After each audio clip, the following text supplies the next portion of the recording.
Hi, I'm Marjorie. On my 50th birthday, my parents told me, just wait, something big is coming. And they were right. The cake said, "You're nothing." My sister laughed. My name was erased from the will. The photo of me and my grandmother was taken down, replaced like I never existed. They planned the whole thing around me, then pretended it was for me. Have you ever been invited just so you could be humiliated? Or worse, so they could say you were included while cutting you out of everything?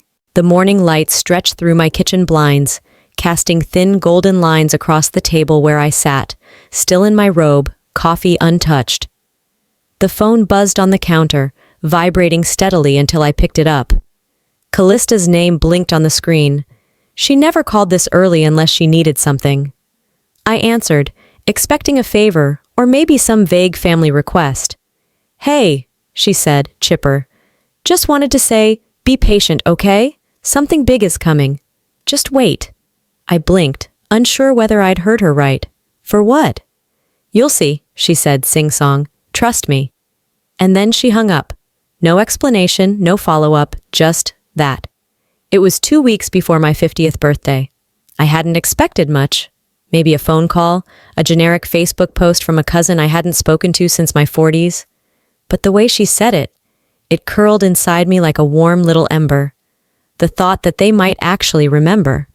That this year maybe they'd try. That ember grew over the next few days. My parents, Vera and Lowell, repeated the same phrase over dinner. "Just wait, honey, you'll love it." Their eyes twinkled with the kind of rehearsed excitement I hadn't seen since my sister's second wedding. No one asked what I wanted, though, not once. When I mentioned I'd love something quiet, like maybe a weekend at the lake, or even just a small lunch at that old diner Mom liked, they brushed it off. "You'll understand soon," Vera said with a knowing smile. Lowell just nodded and muttered something about letting Callista take the lead. A part of me, the part that still hoped after all these years, clung to their words. The same part that had learned to read between the lines, to expect less than what was promised, but still be grateful for the crumbs. But something didn't feel right. They were too polished, their smiles too synchronized. It was like watching a play where everyone knew their lines, but forgot why they were saying them. Then, 5 days before my birthday, I received a message that wasn't meant for me. It was a screenshot from a group chat, accidentally forwarded by Callista. I was scrolling through texts while on my lunch break at the library when it appeared. "Ugh, she's gonna eat it up. Just wait." No context, no names. But it hit hard, like being punched softly in the stomach. I stared at it for a full minute before deleting it. Maybe it was a joke. Maybe it wasn't about me. Maybe. But the ache in my chest didn't believe that. The rest of the week moved like a fog. I smiled when I needed to, nodded through casual conversations, but the ember inside had cooled, hardened into something sharp. I began remembering all the other birthdays. The time Vera forgot completely and tried to pass off a random pie as a planned dessert. The dinner where Lowell spent the entire meal praising Callista's recent promotion while I sat across the table, invisible. Still, they'd said something big was coming. So I bought a dress, simple dark navy, with little sleeves that covered the soft parts of my upper arms. I didn't try it on at the store. I just guessed my size and hoped for the best. That night, I sat at my desk and opened the small journal I hadn't touched since last fall. "This year will be different," I wrote. "Maybe they finally see me." I closed the journal, heart uncertain, and reached for my phone to set a reminder for next week's grocery run. That's when I saw it. An event on the shared family calendar, one I hadn't noticed before. Callista's video shoot, April 7th, private. I frowned. My birthday was April 7th, and nothing about that felt like a coincidence. I told myself not to overthink the calendar notification. Maybe Callista had a shoot scheduled that day and just forgot to mention it. It was probably unrelated. People forget things all the time. I wasn't going to ruin the tiny spark of possibility still flickering inside me. That evening, I arrived 10 minutes early to the venue. The invitation, sent by text, had only said, "Come celebrate with us." No time listed, no dress code, just the name of the event hall and the date. I wore the navy dress I'd picked out. Simple, clean, the kind of thing you'd wear if you didn't want to take up too much space. The room was stunning. White orchids on every table, a soft golden glow from hidden uplights, servers in black bow ties carrying trays of hors d'oeuvres. It felt more like a wedding than a birthday. I hovered by the door for a moment, waiting for someone to wave me over. Nobody did. Callista entered 15 minutes later, flanked by Vera and Lowell. She was dressed in pale lavender, matching perfectly with the decor. Following behind them, guests trickled in. Everyone, it seemed, got the memo about pastels. Champagne flutes clinked, laughter bounced off the high ceilings, and still, no one acknowledged me. Then the lights dimmed. "Let's bring out the cake," Callista called from the stage, microphone in hand. Everyone clapped. The DJ started playing some upbeat pop track I didn't recognize. A server wheeled out a massive 3-tiered cake, gold-flecked and dramatic. When it rotated to face the crowd, I read the message across the middle in careful cursive. "You're nothing, but hey, happy 50th. The room exploded into laughter. Cameras flashed. Callista laughed loudest. I stood there, frozen. Someone near me murmured, "It's a joke, lighten up." Another said, "So edgy, I love it." I couldn't move. I couldn't even fake a smile. I looked for Vera. She sipped her drink, smiling faintly. Lowell leaned into Callista, nodding approvingly. The cake stood like a monument to everything I'd feared about this night. Somehow, they'd made my milestone not just a mockery, but a public performance. One where I wasn't the guest of honor. I was the punchline. And then came the video. A screen descended from the ceiling. The lights lowered further. A title card in gold. 50 years of love and family. The slideshow began. Baby photos, birthday parties, family vacations. Everyone laughed as toddler Callista smeared frosting on Vera's nose, or when Lowell tried to pitch a tent backwards on a camping trip. Group photos of holiday dinners, poolside barbecues, graduations. But not me. Not once, not really. I showed up briefly in the background of one Thanksgiving photo. I was sitting on the edge of the table, half-turned, blurry. No mention. No caption. Nothing. I heard someone behind me whisper, "Was she adopted?" The air around me thickened. I left the room. The women's restroom was empty. I locked myself into the farthest stall, pressed my forehead to the cool metal door. I could still hear the music through the walls, the clinking glasses, Callista's voice narrating over childhood memories I hadn't even been invited into. I pulled out my phone, typed a message to Corinne. "You were right. Should have skipped it." Then I stared at it. My thumb hovered. I deleted the message without sending. I stayed there for several minutes, willing the tightness in my chest to fade. It didn't. I washed my hands just to do something, anything. When I returned to the ballroom, the lights were up again. People were mingling, dancing. The cake had been sliced. I watched as plates were passed around. I waited for someone to call my name. No one did. They cut my cake, passed the pieces, toasted the night, and not a single slice came to me. I stayed by the punch table longer than necessary, sipping water that tasted like it had been poured hours ago. My fingers kept tightening around the glass. Across the room, Callista held court, laughing, tossing her hair, gesturing like she was on a stage. I let my face arrange itself into something neutral, safe, unbothered. I'd learned how to do that a long time ago. People were taking photos now, couples posing under the balloon arch, friends filming short videos to post online. No one asked me to join them, not even out of politeness. Vera stood suddenly, her voice gentle but authoritative. "Let's pause for just a moment," she said, clinking a spoon against her glass. "I have something special to give." The crowd quieted. She turned to Callista with a smile full of ceremony. "Come here, sweetheart." Callista crossed the room like it had been choreographed, beaming as if she already knew. Vera reached into her handbag and pulled out a small velvet box, deep red, tied with a satin ribbon. My heart stopped. "This belonged to your grandmother," she said. "She always admired how driven you were, how much you accomplished. She would have wanted you to have it." Callista opened the box slowly, for effect. Inside was a delicate ring, opal center, 2 small diamonds on the side. My chest tightened. That ring had sat in a small porcelain dish in my dresser drawer for over 10 years. After Grandma passed, Vera told me to hold on to it for now, until we decided what to do with it. I never wore it. I just kept it close, tucked safely among the old letters and birthday cards, like a private connection to someone who once saw me without squinting. Now, under the chandelier light, it glittered on Callista's hand. People clapped. One woman near me whispered, "Oh, what a perfect heirloom for her." No one looked my way. No one asked where the ring had come from. I was standing 5 feet from the woman who'd taken it, and still, I may as well have been invisible.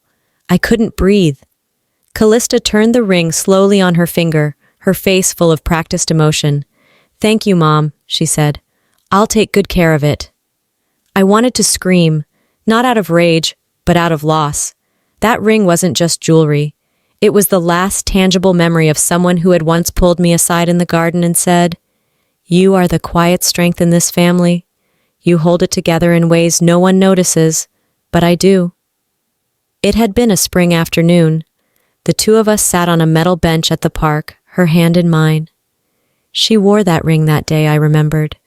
She'd smiled and said softly, "One day this will be yours, not because of what you do, but because of who you are." And now it was on Callista's finger, gleaming like it belonged there.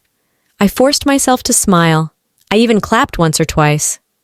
That's what was expected after all. The good sport, the understanding one, the sister who didn't make scenes. But inside me, something cracked. It wasn't the first time they'd passed me over, replaced me, rewritten me out of moments that mattered. Even when our old dog died, it was Callista who picked out the new one and named it. I was asked to pick up the dog food. I wasn't meant to be seen. I was meant to be helpful. That truth dropped hard into my chest, heavier than it had ever felt before. As the applause faded and people returned to their drinks, I stayed still, watching, thinking. Callista twirled the ring for a photo, posed with Vera, then again with Lowell. No one asked me to step in. No one said, "Let's get a shot with Marjorie too." I stared at the empty ring box still on the table. All I could think was, I need to leave. But if I did, would anyone even notice? I didn't leave the party. Not that night. I smiled, I nodded, I thanked people for coming, as if I'd been the one hosting. Then I slipped out quietly before dessert was served, walking the 3 blocks back to my house in heels that bit at my skin. The next morning, I sat at my kitchen table in sweatpants and an oversized cardigan, the one with a missing button I never got around to sewing back on. Steam rose from my coffee, but I barely tasted it. My eyes kept drifting to the hallway, to the closet where I stored the old lockbox from the estate. I hadn't opened it in years. Grandma's voice echoed in my head. "Always read what's yours before someone rewrites it." I got up, crossed the room, and pulled out the dusty metal box. It took 2 tries to get the key to turn. Inside were papers I hadn't touched since the week after the funeral. Insurance policies, handwritten notes, a few yellowed newspaper clippings, and then, tucked at the bottom, a stack of legal envelopes. One had my name on it, but underneath, a letter addressed to my parents, postmarked just 8 weeks ago. I blinked. It must have gotten mixed in with my mail by accident. I opened it. The letter was from their lawyer, a copy of the newly updated will. Callista's name was all over it. Full beneficiary, all assets, the house, the accounts, the jewelry, even the antique furniture Vera always said I'd appreciate when I was older. My name wasn't there, not even in a footnote. I sat still, the room suddenly too quiet. It wasn't the money, it was the erasure. The confirmation that I had never really been considered part of the plan. Later that afternoon, I called Corinne. I hadn't spoken to her since the night of the party. Her voice was warm, as always, but hesitant. "I'm sorry I didn't come," she said quickly. "I was told it was family only." My throat tightened. "Who told you that?" "Callista," she said. "She texted me the week before, said it was going to be really small, just immediate family." Corinne paused, then asked gently, "Was it nice?" "It was beautiful," I lied, staring at the ring mark still imprinted on my finger where Grandma's ring used to rest. After the call, I stood in the hallway for a long time. Then I went to my bedroom, opened my laptop, and began creating folders. Screenshots of the cake, Photos of the slideshow that barely acknowledged me. The text chain where Callista had accidentally sent me the wrong message. Scans of the will. Copies of receipts I'd saved over the years. Gifts I'd paid for, holidays I helped plan, expenses I'd covered without ever asking for recognition. I wasn't sure what I was building yet, but I knew I needed to see it all laid out. Because this wasn't a miscommunication. This wasn't a forgotten thank you card or a last-minute oversight. This was a pattern, a system. They hadn't simply forgotten me, they planned around me. That realization settled deep into my chest, colder than anything I'd felt before. I wasn't a disappointment to them. I was a placeholder, someone you nod to at gatherings, include when convenient, but exclude from the parts that matter. I reached into the lockbox one last time. There, beneath the documents, lay a small sealed envelope in my grandmother's handwriting. I had found it after her funeral, but couldn't bring myself to open it. I held it now in both hands. My thumb traced the edge of the flap. My name was written in her delicate cursive, "To Marjorie, when you need to remember who you are." I didn't plan to open it, not then. But something about that day, something about the silence in the house, the empty chair across from me at the table, the absence of even a single happy birthday message from my parents. It made me feel like if I didn't open that letter now, I'd forget what it was like to be loved without question. The envelope tore easily, like it had been waiting for me to open it. Inside, just one slip of yellowed stationery. No long paragraph, no sentimental goodbye, just one sentence, scrawled in my grandmother's familiar script. In this house, kindness can be quiet, but don't let it go unheard. I read it twice, then again. It wasn't long, but it carried weight. Heavy, grounding. I pressed the paper to my chest and inhaled. It smelled faintly of old cedar and the lavender drawer sachets she used to keep under her sweaters. And for the first time in days, I felt the knot inside me loosen. Just a little. The next evening, I drove to Vera and Lowell's house. Sunday dinners had become routine again since Callista moved back from Atlanta. She always managed to turn them into events. Pot roast with 4 side dishes, printed menus, optional wine pairings. I brought store-bought rolls. When I arrived, the house was already full. Laughter echoed from the dining room. I stepped inside, quietly, my coat still draped over one arm. Nobody turned. I slipped past the foyer and found an empty seat at the far end of the table. Vera was mid-conversation with one of Callista's friends, some realtor from Frisco. She leaned in, voice carrying just enough, and said, if she wanted a real party, she should have done something real with her life.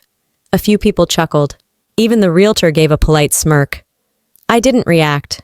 I stared at my napkin, tracing the embroidered corner with my thumb. The food arrived, dishes passed, compliments exchanged. I chewed slowly, carefully, like if I moved too quickly, everything might unravel. No one mentioned my birthday. As dessert was being cleared, Vera stood and smiled. Before you all go, I wanted to thank everyone properly. She walked to the sideboard and lifted a stack of white envelopes tied with twine. Just a small token, thank you notes, from our family to yours. She handed them out one by one, calling names like she was hosting a school awards ceremony. When she reached me, she hesitated, then handed mine over without eye contact. My name was misspelled, middle name wrong, age 52. Inside, a printed message. Thank you for joining us. Your presence meant so much to Callista. I read it twice, then folded it shut. I looked up, found Vera's eyes. She was already turning away. I placed my fork down, quietly, but firmly. You planned all of this around me, didn't you? My voice wasn't loud, but the room hushed instantly. Vera froze, slowly turned back toward me. Excuse me? The party, the video, the ring, the will. I said each word with care. You planned it all knowing exactly how it would land, and you did it anyway. Vera blinked. You're reading too much into things again. That word, again, landed like a slap. I pushed back from the table, stood up. My knees didn't shake, my voice didn't waver. I reached into my purse, pulled out the folded letter, and slid it into my coat pocket. I'm not staying quiet anymore. No one said a word, said a gee. The day after the dinner, I was sitting on the porch with my laptop when the message came through.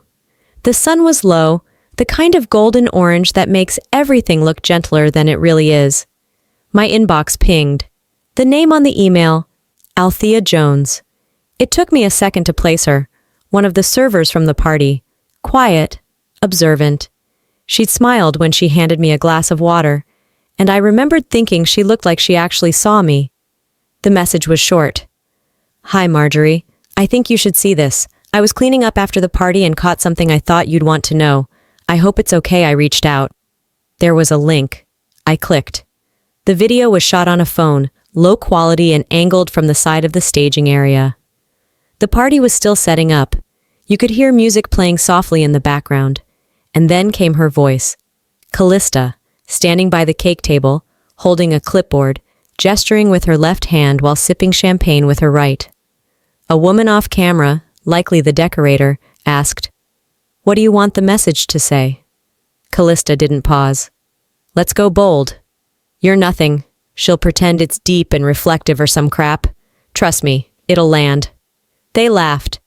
Then the screen cut to her recording the Instagram video, adjusting the angle to catch the cake, her champagne, and herself in one perfect frame. The caption, #always the accessory. I stopped breathing, I played it again and again, then downloaded it and saved it twice, once to the cloud, once to an encrypted folder.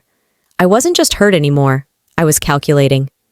10 minutes later, another file arrived from Althea. Surveillance stills, blurry but clear enough. Callista pointing to an icing sample, laughing while holding her phone up to the decorator's face. "I thought you deserved to know," Althea wrote in the email. "The whole room saw it, but I don't think anyone had the guts to say anything." I whispered, "Thank you," even though she couldn't hear me. That night, I didn't sleep. I started assembling the file. Screenshots, clips, transcriptions. I labeled folders, created a timeline. Every slight, every exclusion, every receipt for things I'd paid for, events I'd organized that were attributed to someone else. It was no longer about feelings. This was about facts.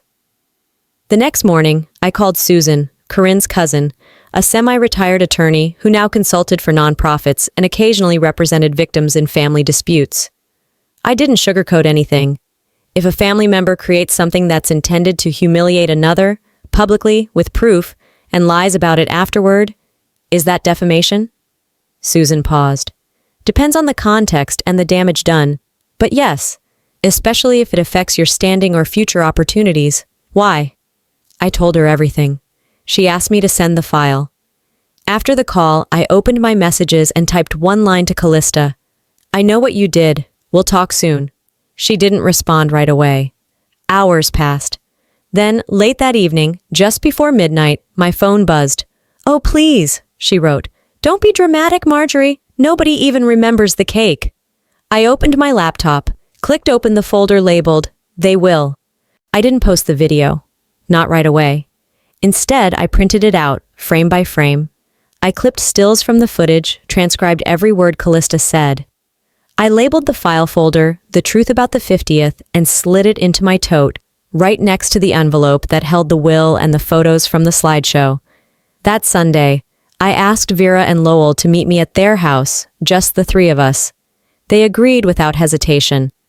I think they expected another apology. I'd spent years softening my own words to make them comfortable.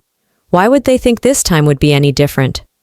We sat in the breakfast nook. No Callista, no distractions.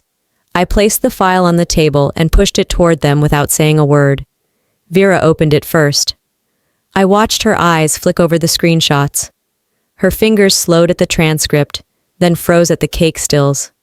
Her face didn't fall apart, just stiffened. Lowell didn't say anything. He just stared at the photos. "This," Vera started, her voice barely audible. "This is out of context." "It's the whole context," I said, keeping my tone even. "And I'm done being polite." They didn't argue, but they didn't apologize either. 3 days later, Callista posted a recap video on her social media. Highlights from the party, snippets of the toast, laughing guests. It was professionally edited, light filters, soft music. You'd think it was a campaign ad. She cropped me out of most of it. The few shots where I did appear, I was blurry, distant, or mid-blink. One photo showed me awkwardly standing near the buffet while everyone else posed together.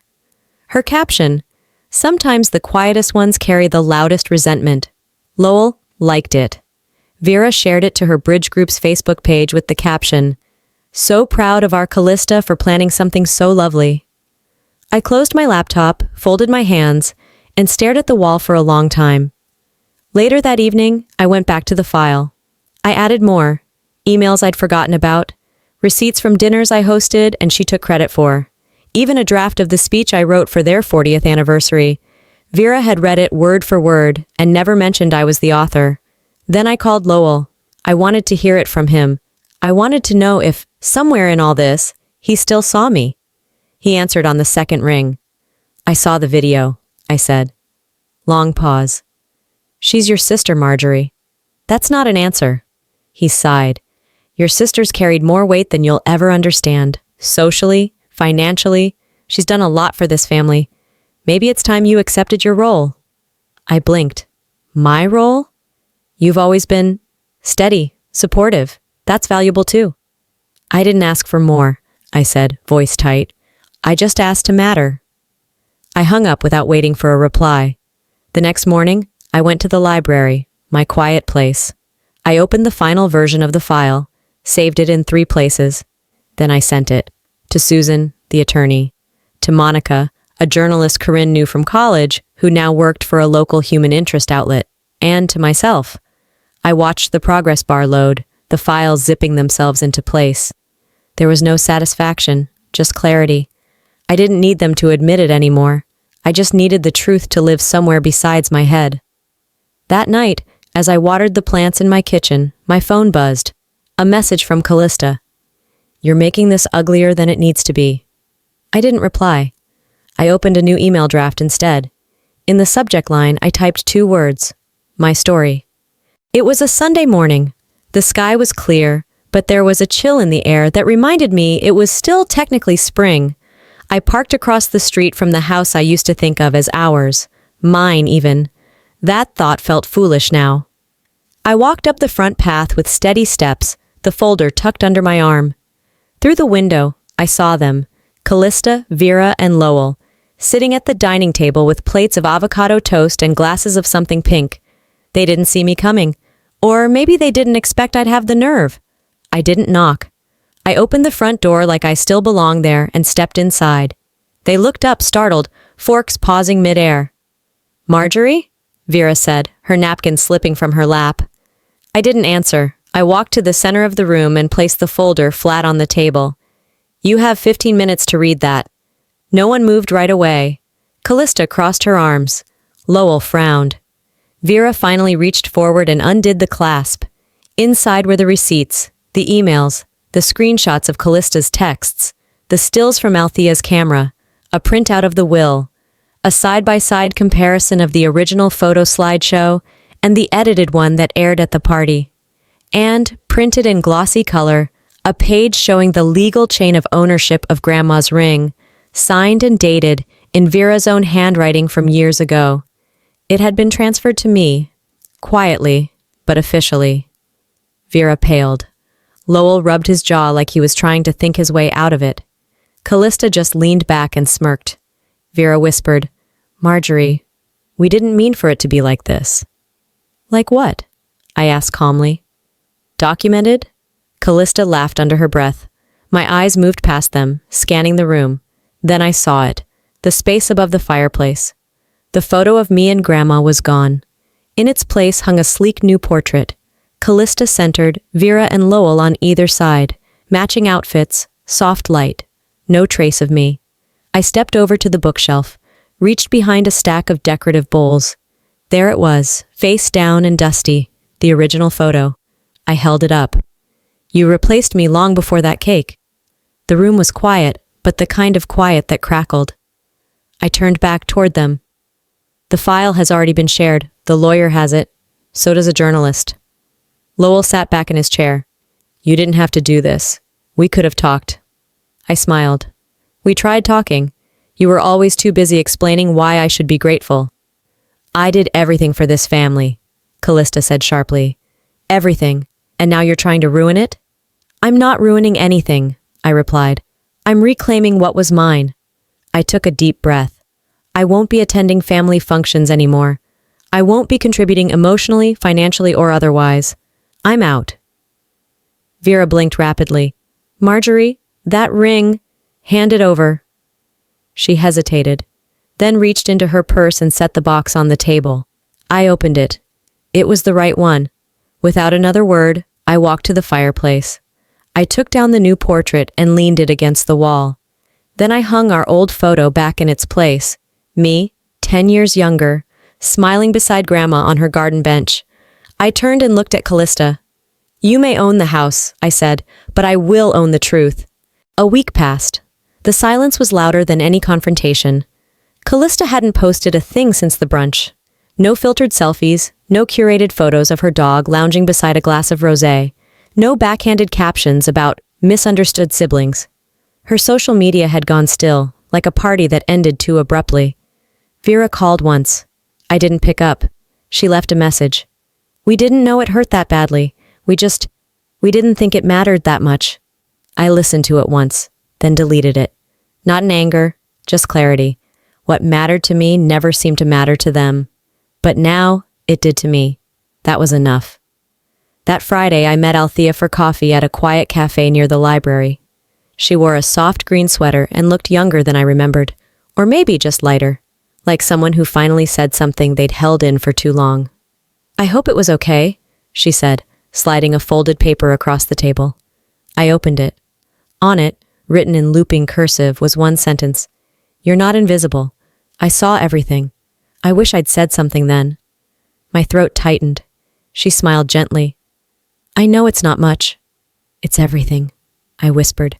We hugged when we left, and I cried, not because I was broken, but because, for once, I felt seen. The following week, I signed a lease on a small duplex about 15 minutes from the old house. Nothing fancy. White siding, hardwood floors, windows that stuck a little when you opened them too fast. But it was mine, every inch. I kept the photo of me and Grandma on the nightstand. Every morning, I looked at it like it was a compass. I started volunteering at a local grief group. Not the kind where people sit in circles and cry, but a quiet library-based program, helping people create memory books for loved ones they'd lost. It felt right. I was helping people remember what mattered, what couldn't be edited out of a slideshow. Corinne stopped by one Saturday afternoon, unannounced, holding a plastic container of muffins and a bouquet of flowers that looked suspiciously like the kind grocery stores put on clearance. Brought these for you, she said, walking in like she never left. I put on coffee and we sat on my little patio. You know, she said, handing me a muffin, family isn't always blood. It's who brings you carbs after your whole life implodes. I laughed, and who sees you when everyone else looks away. We talked until the sun started to dip, and then she left without fanfare. That night, I took out my journal. I hadn't written in it since the day before the party. The page was still dog-eared. I flipped past it and started fresh. They erased me from their version of the story, but in mine, I found my name again. I closed the book, turned out the light, and slipped into bed. Sometimes, justice doesn't look like courtroom drama or grand apologies. Sometimes it's simply waking up without a weight in your chest. Sometimes it's living your truth louder than their silence. I've learned that silence doesn't always mean strength, and speaking up doesn't always mean conflict. Sometimes the most powerful thing you can do is claim your truth and walk away from what no longer honors it. I spent too many years trying to earn space in a family that only offered me corners. Now I build tables where people like me have a seat. What about you? Have you ever been left out of your own story? What helped you reclaim it? If this story resonated with you, leave a 1 in the comments or let me know where you're watching from. And if it didn't, tell me why. I'd love to hear your thoughts. If you enjoyed this video, please subscribe so you don't miss the next story. Let's keep building this community, one truth at a time.